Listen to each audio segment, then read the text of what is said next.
Bueno, 6 menos 25 casi de esta tarde, una tarde muy linda aquí en la ciudad de Buenos Aires. Mirá toda qué cantidad de gente en bicicleta. El otro día veía en algunas calles, no Pero avenidas. que no la usa. Pero, y hay gente que no la usa. Sí, no vamos a volver por eso. Cada vez que podemos nos acordamos de la bicicleta sin uso. Cada vez que pueden me lastiman. Como un detalle, nada más. Pero la pagaste y todo y no la usaste. No, cada vez que pueden ustedes me lastiman. No, bueno. Gracias, Luciano. La producción me está dice con vos. que la producción está conmigo. Está con vos, sí, exactamente. Son los vagos que no pedalean. Dicen que reman todos los días, pero no pedalean. Estos no pedalean. Bueno, a ver, hoy se cumplen 10 años de la muerte de Néstor Kirchner. ¿Sí? En una Argentina, ¿podemos decir diferente? Mira, se lo vamos a preguntar directamente a Gustavo Marangoni. Gustavo Marangoni, ¿cómo te va? Buenas tardes. Buenas tardes, muchas gracias por la comunicación. Al contrario, mira, me salió una pregunta directamente antes de anunciarte, de presentarte. ¿Es una Argentina muy diferente a la de la época de Néstor Kirchner? Bueno, depende a qué momento de Néstor Kirchner, porque al 2006, 2007, cuando ya la Argentina estaba en recuperación, creciendo, con los precios de los productos internacionales que ayudaban, es muy diferente. A la Argentina del comienzo de Néstor Kirchner, del 2003, donde se estaban superando las consecuencias del 2002, y no es tan diferente. Por supuesto que ha pasado mucha agua debajo del río y en muchos indicadores estamos como en el 2005, 2006, es decir, hemos retrocedido bastante, pero te diría que hoy los desafíos en materia económica en algunos aspectos se tocan, o son similares porque la economía está en el 10º subsuelo, pero el tema es que en ese momento ya había empezado el rebote. En el 2002, 2003 ya la economía había dado la vuelta, como se dice en la jerga. Acá todavía no sabemos dónde definitivamente está el piso, porque además de los problemas propios de la República Argentina, están los que refieren a la pandemia, que son globales y que todavía no admiten una respuesta concluyente hasta tanto no esté la certeza de la vacuna. ¿Vos creés que Néstor Kirchner hubiera elegido ser vicepresidente y haber elegido a Alberto Fernández, por ejemplo, como candidato, como hizo Cristina? Eso nunca lo vamos a saber, pero yo te diría que a Néstor Kirchner le gustaba mucho más el poder que la formalidad del poder, porque estaba habilitado en el 2007 para buscar su reelección y no lo hizo. Y creo que eso estuvo muy motivado por el hecho de dedicarse a la construcción de las redes del poder. Le fastidiaba a Borrell, que ustedes recordarán que no era muy afecto, no sé, a recibir a los embajadores en las cartas credenciales o a los actos protocolares. Todo eso como que no era de su preferencia. Ahora, a las reuniones con intendentes, líderes sindicales, de los movimientos sociales, a seguir el curso de la finanza de manera continua, es decir, a la construcción del poder, evidentemente era una vocación muy marcada. Así que podría haber sido vicepresidente, pero para ejercer fuerte el liderazgo igual. Creo que en ese sentido están las cuestiones que son formales y otras las que son estructurales, y él privilegiaba la segunda. Pero no lo habrá sido como se rumoreaba en aquella oportunidad, cuando él no se presenta a su reelección y sí lo hace con Cristina. ¿Se acuerdan cuando la anunció, va a ser una pingüina y demás? ¿No era que lo que querían hacer el matrimonio Kirchner era en 2007 Cristina, 2011 Néstor, ver si hay una reelección de Néstor nuevamente y después y era una sucesión así? ¿No habían planeado eso políticamente?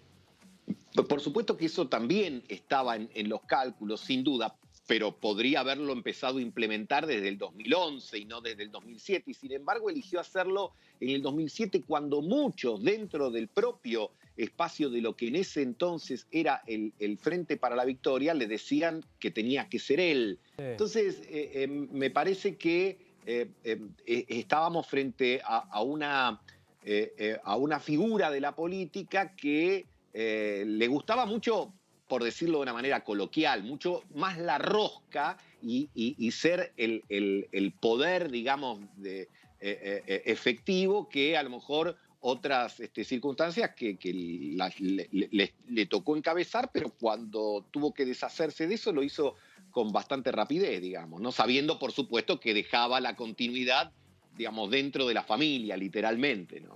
¿Y qué te dejó la carta de ayer de Cristina?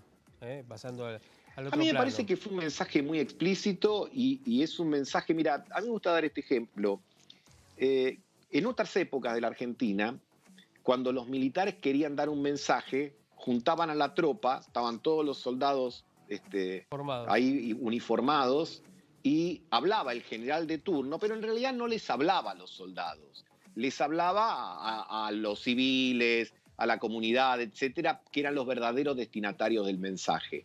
Lo de ayer fue exactamente inverso a eso. Le habló a la tropa bajo la apariencia de que le hablaba al conjunto de la comunidad. Le dijo al presidente y al gobierno: el problema más importante que tiene la Argentina, la relación más conflictiva que tiene la política argentina, es la relación entre el peso y el dólar. Y para arreglar esa situación hay que privilegiar el pragmatismo. Cuando dice este no es un problema ni de izquierda, ni de derecha, ni de centro, y plantea las necesidades de acuerdo. Ahora, y esto es una interpretación personal, finalmente, como todo lo que uno dice, yo creo que cuando hablaba de acuerdo, no estaba pensando en una suerte de Moncloa nacional. Sí. Le estaba diciendo al presidente que tiene las manos libres para hacer, ya sea la convocatoria que él considere necesaria dentro o fuera del gobierno, y tomar las decisiones para tranquilizar la economía que de alguna manera garanticen no solo la estabilidad macro, sino la estabilidad del propio frente. Pero no dejó muy expuesto al presidente con esta carta, más allá que hoy Alberto Fernández dice, lo tomé como un respaldo, es un respaldo al gobierno. A ver, yo decía algo en el comienzo, normalmente los presidentes o los primeros mandatarios son los que respaldan a sus funcionarios, entre otros al vicepresidente o a la vicepresidenta. Y acá parece que es al revés, parece no, es al revés, la vicepresidenta respalda al presidente. Es que hay que asumir algo que en realidad creo que lo sabemos todos desde mayo del año pasado. El Frente de Todos tiene un liderazgo estratégico que está en manos de Cristina Fernández de Kirchner y un liderazgo de gestión que está en manos de Alberto Fernández. Lo que ayer la líder de la estrategia le dijo al líder de gestión: no soy yo, sos vos. Lo que tiene, cuando ella describe puntillosamente que el poder ejecutivo no se delega y que el presidente es el que toma las decisiones, bueno, está diciendo, jugá las cartas que tengas que jugar para, vuelvo al tema central, apaciguar esta relación tempestuosa entre el peso y el dólar. Y ahí se mete en el tema de la bimonetariedad, que lo describe, pero no sugiere las medidas, porque en última instancia le vuelve a decir, es tu tema, no el mío. Es decir, y ella se pone como conductora estratégica. La palabra estrategia en otros partidos políticos, o conducción estratégica en otros partidos políticos, puede no decir nada o ser un lugar común. En el peronismo dicen mucho, porque es la jerga original y fundante de un partido que fue creado por un militar y que tomó esos conceptos, el de conducción estratégica, del mando militar. Ahora, Marangoni, con este análisis que yo estoy escuchando atentamente, digamos, puedo inferir nuevamente que está enferma del poder, ¿no? Lo que se habló, han hablado hasta médicos, psicólogos sobre este tema del poder, que ahora me olvidé el nombre de la palabra.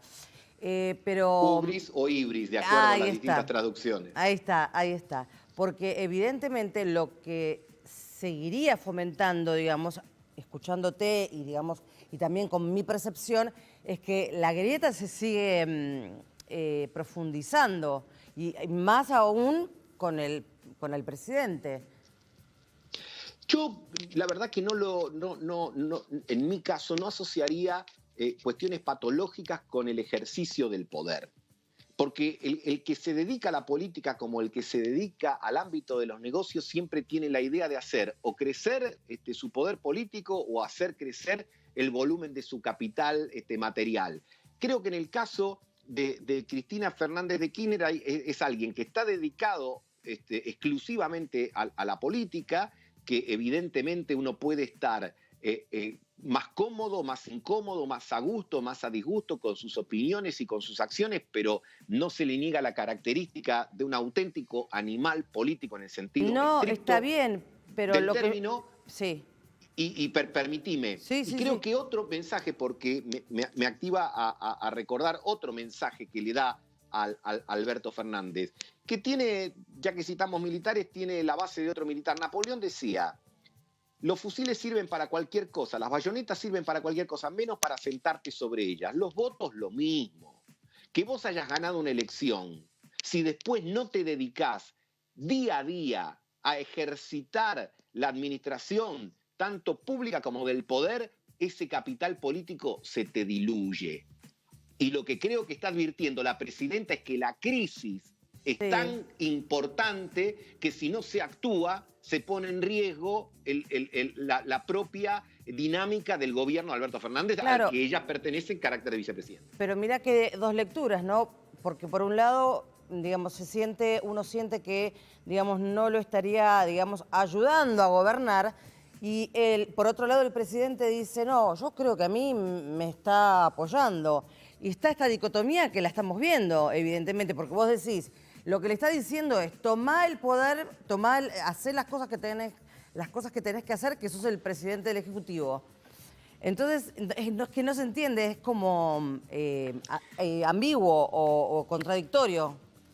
La ambigüedad también es parte del mensaje político y sobre todo también de esa carta, porque hay cuestiones que pueden ser interpretadas de una manera u otra, y eso también está dentro del arte de la política, digamos. Ahora, hay algo que el presidente está haciendo hoy que es de manual, decir, bueno, fue un respaldo, Sí. el frente está unido, etcétera. Ahora, en los hechos hay algo que no va a poder dejar de hacer, que es hacer algo. Claro. Claro. ¿Mm? Mirá, hace un año y medio, cuando era Macri presidente y ya había comenzado la corrida cambiaria, había organizado un acto para inaugurar no recuerdo qué obra pública, y había un grupo de trabajadores, de obreros de la construcción, y uno de ellos se acercó al presidente entonces Macri y le dijo, hagan algo. Bueno, el lugar de ese obrero ayer lo ocupó Cristina Fernández.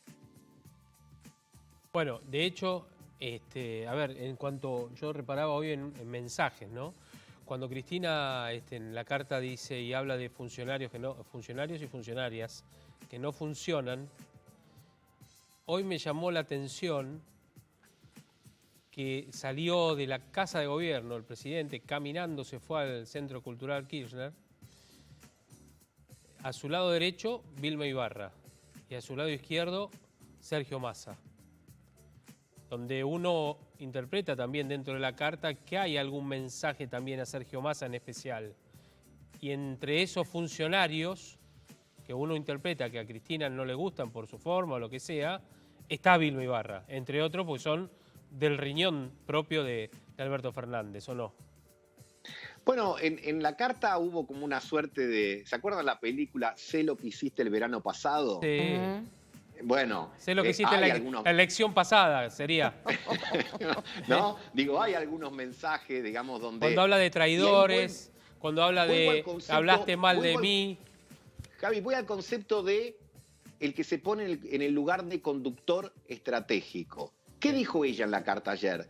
Dice, siendo nuestro espacio, refiriéndose al kirchnerismo que se referencia en ella, el que tenía mayor caudal, resignamos encabezar la fórmula, dice, y nos aliamos con otros que dijeron las cosas que dijeron, hicieron las cosas que hicieron. Se está poniendo por arriba y está encarnando el lugar de el gran paraguas y la gran accionista de la coalición oficial, que por otro lado es así, Sí. porque ella es la que tiene más caudal electoral y mayor grado de fidelidad dentro de los que votan al frente de todos ahora. Ahora, fuera de ahí, es también la que tiene el mayor caudal de resistencia. Y justamente fue eso lo que la motivó, tanto en mayo del año pasado como ayer, a decir, Alberto Fernández puede y debe hacer lo que se supone que por cuestiones de formalidad yo no puedo, que es hablar con los medios que ella considera naturalmente opositores, los empresarios que no quieren el peronismo, los grupos económicos, los que generan divisas. Entonces, si Alberto Fernández fue postulado a la presidencia en la primera carta, ya parece que casi estamos en el ámbito del Nuevo Testamento, primera carta de San Pablo a los cristianos de Corinto, segunda carta, pero en la primera carta de Cristina, en mayo del 2018, del 2019, perdón, cuando dice Alberto Fernández tiene que ser el candidato y lo tiene que ser admitiendo las propias limitaciones de la biografía de Cristina, ayer le vuelve a reafirmar, le vuelve a decir, bueno, tu lugar en la fórmula tenía un contrato que era establecer acuerdos o políticas y lo tenés que hacer vos, no lo puedo hacer yo, porque no estaba en el contrato original y porque el presidente sos vos y no yo. Tal cual. Bien, Gustavo, bueno, mucha tela para cortar, te digo, es una semana hiperpolítica después de la carta de Cristina, lo que ha hecho el gobierno para bajar un poquitito el contado con liqui, el dólar blue que también bajó, digamos, hay acciones concretas y veremos a ver qué es lo que pasa con, digamos, con los funcionarios del gobierno, que no funcionan, ¿no? Bueno, veremos en las próximas semanas primero, si el fenómeno del día de hoy que ha tranquilizado un poquito el tipo de cambio es una golondrina, que si es una sola no hace verano, o empieza a sumar más golondrina, o en 2 o 3 semanas, o en menos tiempo, vemos que la inestabilidad vuelve. Bien. Si vuelve, todo va a volver a crujir porque volvemos a lo mismo. La centralidad política en la Argentina es la relación del peso con el dólar. Totalmente. Gustavo, abrazo enorme y gracias como siempre, gracias por esta deferencia. Gracias a ustedes. Abrazo. Buenas tardes. Gustavo Marangoni, hablando justamente de las cuestiones políticas y un poquitito también de económicas, de la economía política que nos traza cada día esta Argentina. Bueno, y el eje central hoy, más allá de todas las tapas de diarios o portales del mundo, con cada una de las cuestiones y obviamente el coronavirus, pero hoy las tapas de los diarios también se centran o se focalizan en el deporte, en el fútbol.